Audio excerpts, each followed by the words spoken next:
Are you splash savvy? In the event of a home drowning, you are the first responder. We'll walk you through the steps so you can prevent further complications until help arrives. Learn more from first responders at maranaaz.gov/splash savvy. We are first responders against drowning, and we are splash savvy. Have you heard? Marana has unforgettable festivals and events. From parades to fireworks, rodeo competitions to light shows, we'll show you a good time. Learn more about the Marana Signature Event Series by visiting maranaaz.gov/events. Welcome to Real Talk with the Town, where I sit down with Marana staff to answer your burning questions about our beautiful community. My name is Terry Rozema, and I'm the town manager for the town, so let's get started. Welcome, everybody, to another episode of Real Talk with the Town. My name is Terry, and I am your host, and today we're going to be talking about Marana Municipal Courts, and who better to have in our studio today with us than the Honorable Judge Laine McDonald. Judge, how are you today? I'm great. How are you? I'm excellent. I'm looking forward to this. Your first time on the show, right? It is, yes. This is all Okay. new to me. Have you ever heard the show before? You ever listened to it? Of course, I did my homework. Oh, okay. Well, like any good judge or lawyer would do, did a little investigation behind the scenes to find out what this was all about. Are you feeling nervous at all? I mean, you're a judge. You shouldn't feel nervous about anything. I shouldn't feel nervous, but I'm wondering what the icebreaker is going to be. Oh, okay. Well, let's jump into the icebreaker then. So I'm going to ask you, Judge, because I do, we kind of go back a little ways, and so I know a little bit about, and I think this will be of interest to our listeners. Tell me about your favorite hobby. Well, I am a horse person. Mm-hmm. So you have a horse. Yeah, I had a horse, and then my horse needed a horse, and then my horse's horse needed a horse, and now I have 4 horses. 4 horses. So do. this is Judge McDonald had a farm, E-I-E-I-O. Pretty much. Pretty much. So other than 4 horses, do you have other animals too, or is it? 2 dogs. 2 dogs, okay. And All a right. husband. Does And that a count? husband. That kind of counts. Do you have a favorite pet out of those 6, 7? Oh, that's really hard. Okay. Parents don't pick favorites, right? Okay, all right. So tell me, you have 4 horses now. How did you come to have 4 horses, though? I mean, that seems like a lot. It is a lot. So I brought my one horse, who I've had for 15, 16 years, home to my house. And then That's the one I'm familiar with. I've seen that horse. Yep. Yeah. And so then he was lonely, so he needed friends. So I rescued a couple miniature horses to keep him company. And then PJ, the big guy, he got hurt, and I thought I wasn't going to be able to ride him, so I rescued a somewhat feral other horse to be my new riding horse, which I don't know that was my best idea ever. But so now I have 4. Okay, so where do you find a rescue horse? I mean, is that just like they're out there and you hear about it, or how's that come about? Yeah, the wonders of social media. Okay, all right. So there are lots of horses that get sold to auction and end up being shipped to not good ends, and people post these horses on the internet, and then people like me feel sorry for them and bring them home. All right. Well, when you're done doing rulings and passing judgments and sentencings and finings and all of those kinds of things, I think you can probably open your own petting zoo. Definitely. Retirement planning. There you go. I like it. Well, obviously, that's a great thing. I love the fact that you're doing that and that you have such a great hobby. I'm sure our listeners will love hearing about that. But we want to talk a little bit about the courts, the city court for the town of Marana. And let me ask you to just start off, can you even explain to the listeners, well, I know you can, but will you explain to the listeners why the town has its own courts? Yeah, absolutely. So there's a state statute that says that the town will have a court. Okay. We have an option if we did not want to have our own court, to have an intergovernmental agreement with the county to have our cases heard in Pima County Justice Court, which is another court. Obviously, we are largely within Pima County, so that court would have jurisdiction as well. But the town has chosen not to do that and to go ahead and have our own court here in Marana with our own judge that's selected by our town council.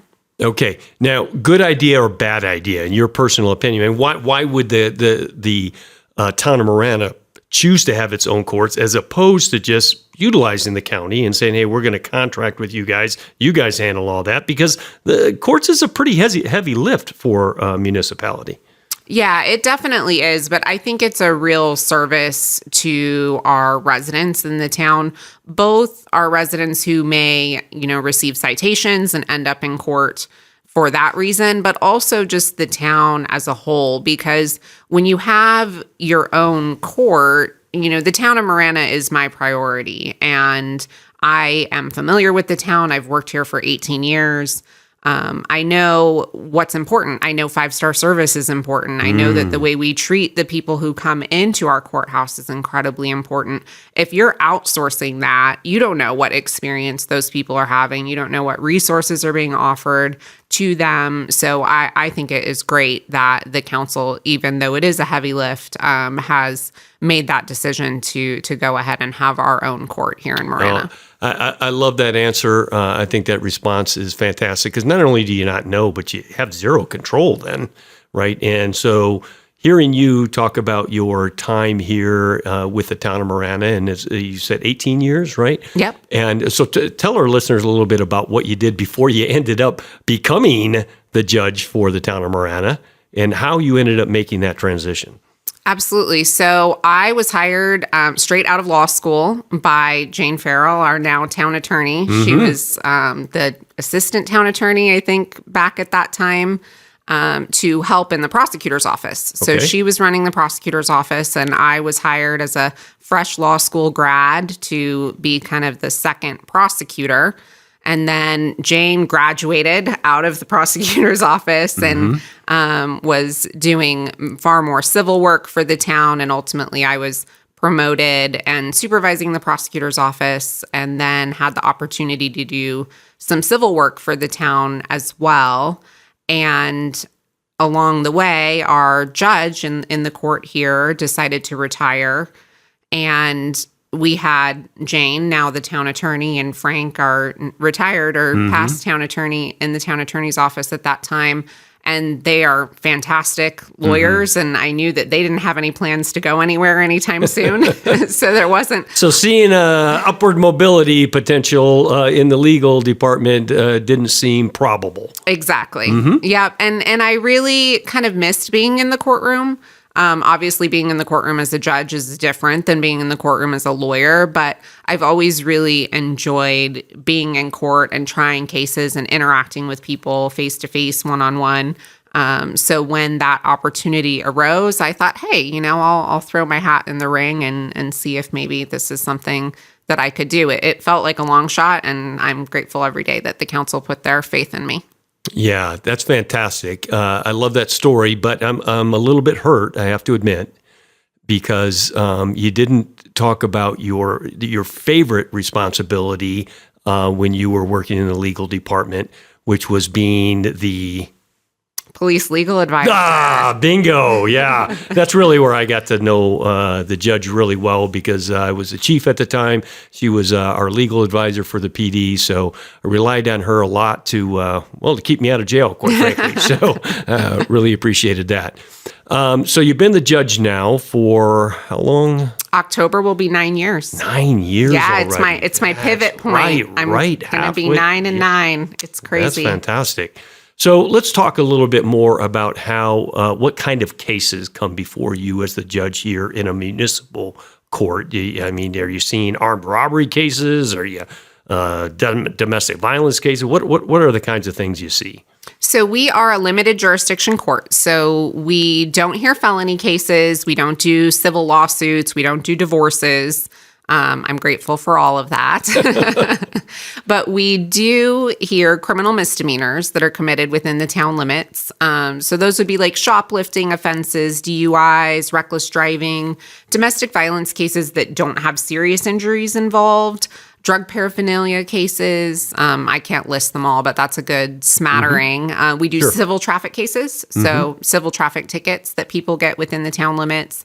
We do town ordinance violations, so that could be anything from property maintenance to animal violations, things like that. And then I issue civil orders of protection and injunctions against harassment.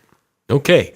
Now, I think, when you watch movies about small town courts and police departments and communities and stuff, you see things on there and you think, man, there's like this is the group of people, they all sit around together and decide how they're going to, divvy out punishment to people that come before the courts.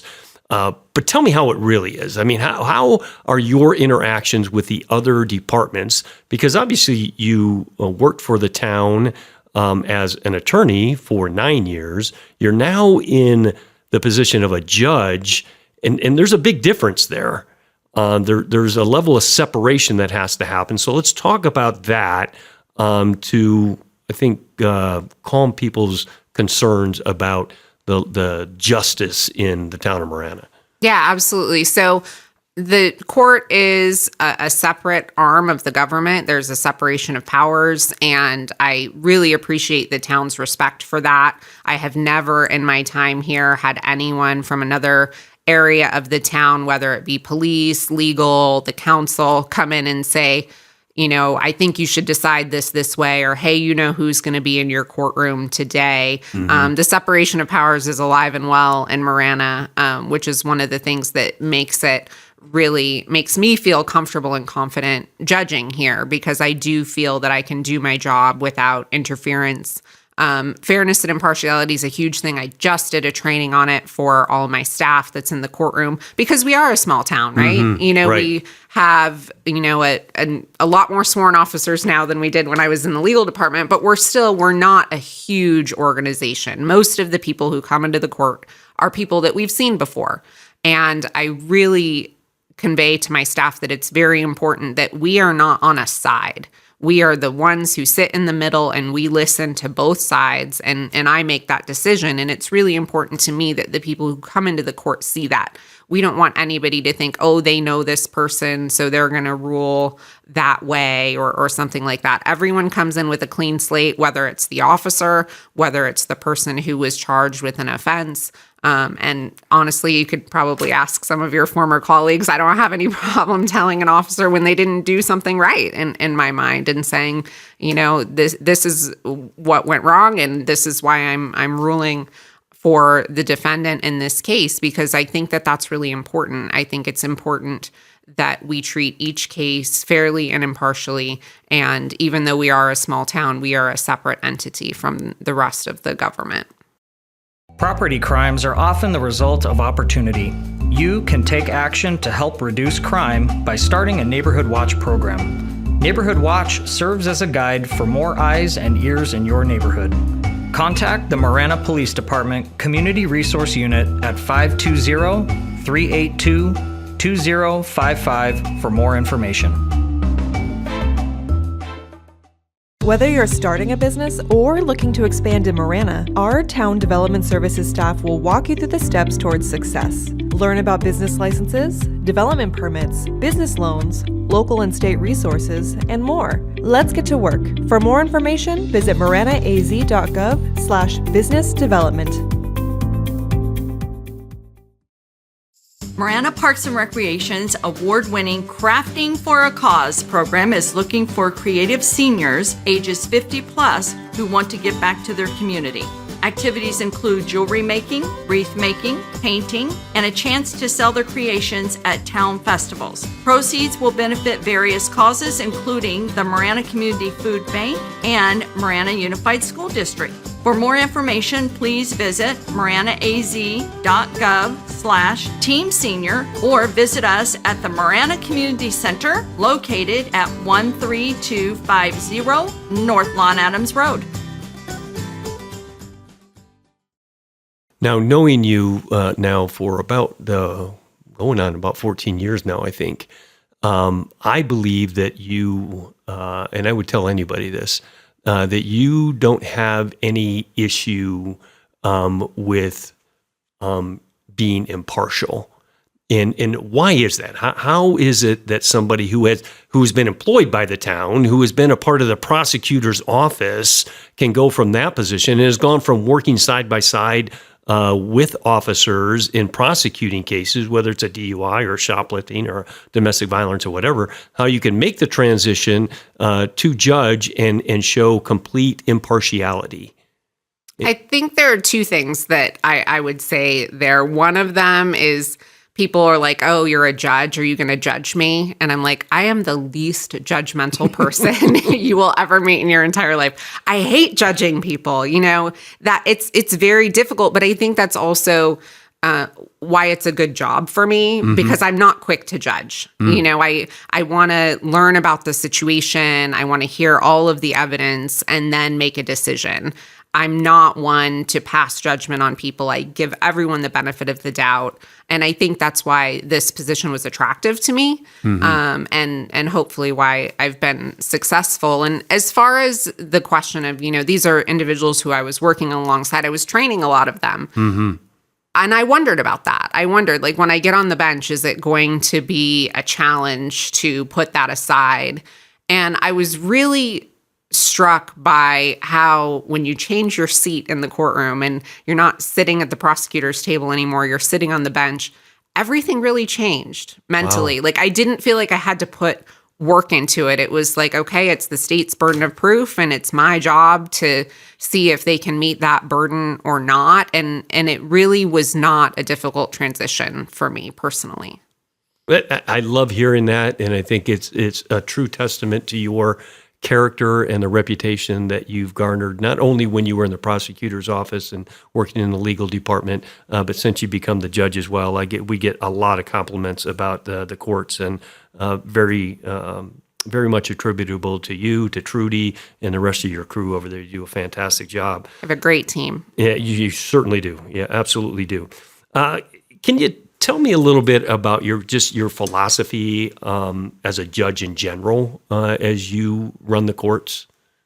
Sure. So most of the people who interact with the court system do it at this level. Most people aren't going to Superior Court. They're not going to federal court. They're people who either get a traffic ticket or they're having a dispute with a neighbor, or they're afraid. They're in a situation maybe in their intimate relationship and they're afraid and they need help to get out of that situation. Or, they came on hard times and they made a mistake and they get charged with a crime. So I really feel like limited jurisdiction courts like ours are the face of the court system. And a lot of my job is to explain to people what the process is. When they come into court, a lot of them are afraid. Some of them are angry, but most of them aren't, And so it's my job to tell them, this is what has happened. These are the steps that are going to be in the process, and you're going to get through to the other side. There will be consequences if you are convicted, but just to make the process a little bit more approachable and a little bit more user-friendly, because the majority of people we interact with, they've never been in this situation before. Right. Yeah. Great. I think that's a great approach because it is an intimidating thing. And it's probably something that, somebody who's been in law enforcement for a long time or somebody who's been in the legal field for a long time, you don't give a lot of thought to it. So you have to probably actively think about, that person in those shoes at that moment and how they might be feeling. So kudos to you for the way you're approaching that as well. What you talked a little bit about somebody who's afraid, whether it's afraid of a neighbor or afraid of a spouse or a relative of some sort. And so there are resources in the courts, right? So can you talk about the various resources and things that people can come to the courts other than being summoned to the court for, a citation or a criminal offense? Yes, absolutely. So all the courts throughout the state of Arizona have jurisdiction to issue civil protective orders. So when it is an intimate partner or a family relationship, it's called an order of protection. if it's a neighbor dispute or even a stranger. Sometimes you end up with like a stalker situation or something like that. The courts are here and open and available to hear these situations, and they have authority to issue essentially no contact orders. So there is a website through the state of Arizona called AZ Point where people can go in and put all their information into this online portal, and it spits out a petition, and then people can come into court and either talk to a judge in person, or we do them over the phone too. That was one of the COVID silver linings, is we've made things a lot more accessible to court users through remote options. And we even have a computer kiosk in our lobby. So we found that some people wanted to fill out these petitions, but either didn't feel safe doing it at home because they felt somebody might see what they were doing on their own personal computer, or they didn't have a computer, or their cell phone was stolen or turned off or something like that. So we installed a computer kiosk in the lobby so that people can come in and fill out those petitions in the courthouse and then talk to me right away and get their questions answered, and if appropriate, a protective order issued. Good. Other services that are provided, or programs or anything that are available to the community through the courts? So we have a mental health court program here, which is for people typically who have been diagnosed as seriously mentally ill. We found that in those situations, oftentimes the best way to help the person and the community is to get that person back on track, meeting with their provider, taking whatever medications may be provided to them, and having some accountability for that. So we have a mental health court calendar that's strictly devoted to those types of cases. Other than that, we have a lot of resources on our website for different things that the state has put together statewide. There's azcourthelp.org that has a lot of resources. We find people with family members who they're concerned about, who might be needing to file a petition to have them evaluated to see if they're a danger to their self or others. I don't hear those petitions, but we're always available to direct people to whatever resources that they may need to get those questions answered. Excellent. Now, every once in a while, Judge, I see people all dressed up, and they got ties on and beautiful dresses and all that thing, and they're marching into the court. What in the world is going on? So we do weddings. Weddings? We do, yes. Wow. It's a cool thing to get to partake in. And so I do conduct weddings here in court. The rules say that I can conduct weddings as long as they don't interfere with the court calendar. So I have had to actually cut back on the number of weddings that I'm conducting because we're getting busier. So I have to make sure that I'm not taking up court calendar time. But I do love doing weddings. It's really fun to have everybody come in and have that really be a part of that really special moment in their lives. That is fantastic. I love that. Do you have like a favorite thing that you do as a judge? Oh, a favorite thing. Yeah, there's something like, man, I really like this aspect or this element of my job. Honestly, it's when someone comes in and they are super nervous or afraid, or they don't know what's going to happen.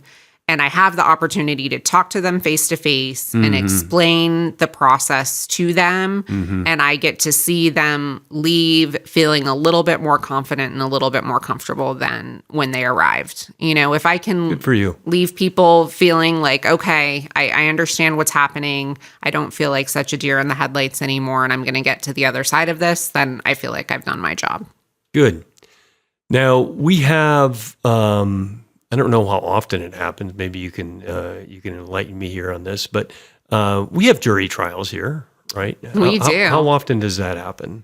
I had some statistics here, actually. So I would say about once a month, although, of course, they're not organized that predictably. Right. We may have 3 one month and then not have one for a month or two. But I would say we're probably averaging about 12 a year. Okay. All right. And those are 12-person juries, 6-person juries. What are we looking at? They're 6-person juries. Okay. I typically seat an alternate if the case is going to take more than a day, just to make sure that if someone has a family emergency or gets sick or something like that, that we can proceed with the case. So typically we're seating 7 people for a 2-day trial. All right. Now, anything out there that like myths you want to dispel or debunk, or what do you think is maybe, one of the misperceptions that people have about courts? I think anything like that. I think it's really one of the things that you touched on at the beginning, which is people who come into court think that I have all of the evidence.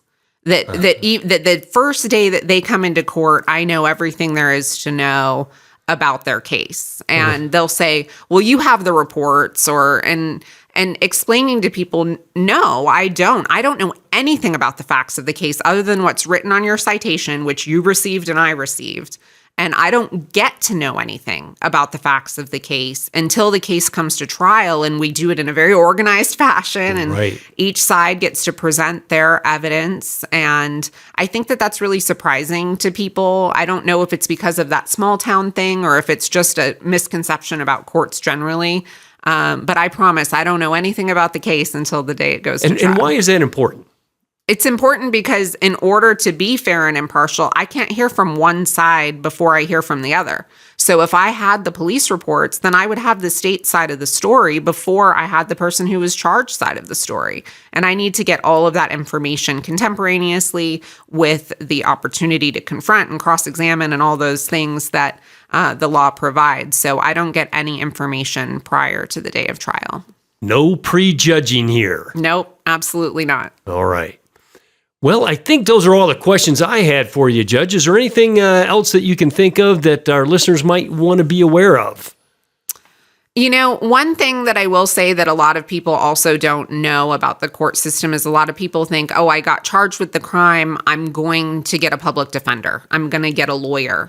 And because we are a limited jurisdiction court, the majority of people who come in front of me are not looking at going to jail. And what we call that in the law is their liberty is not in jeopardy. So what the Constitution and Arizona law provides is that you can get a lawyer at taxpayer expense if your liberty is in jeopardy. So a lot of our cases just involve fines or community service diversion programs sometimes where the case ends up getting dismissed if certain requirements are met. So those people are not automatically going to get a lawyer, a public lawyer. And I think a lot of people are really surprised by that. They don't realize that the majority of people who appear in a limited jurisdiction court do represent themselves. All right. Well, listeners, we thank you for joining us. And Judge McDonald, so appreciate you coming in and talking a little bit about the Marana Municipal Courts, the justice system here, and appreciate so much your service to the town and our community. To our listeners, thanks for joining us. Please continue to send your questions to us. Until next time. Submit your questions by visiting maranaaz.gov/realtalk, and we'll answer them right here. To receive notifications for new releases, remember to hit subscribe wherever you get your podcasts. Also, remember to follow the town on Facebook, X, formerly known as Twitter, and Instagram to stay up to date on current news and events.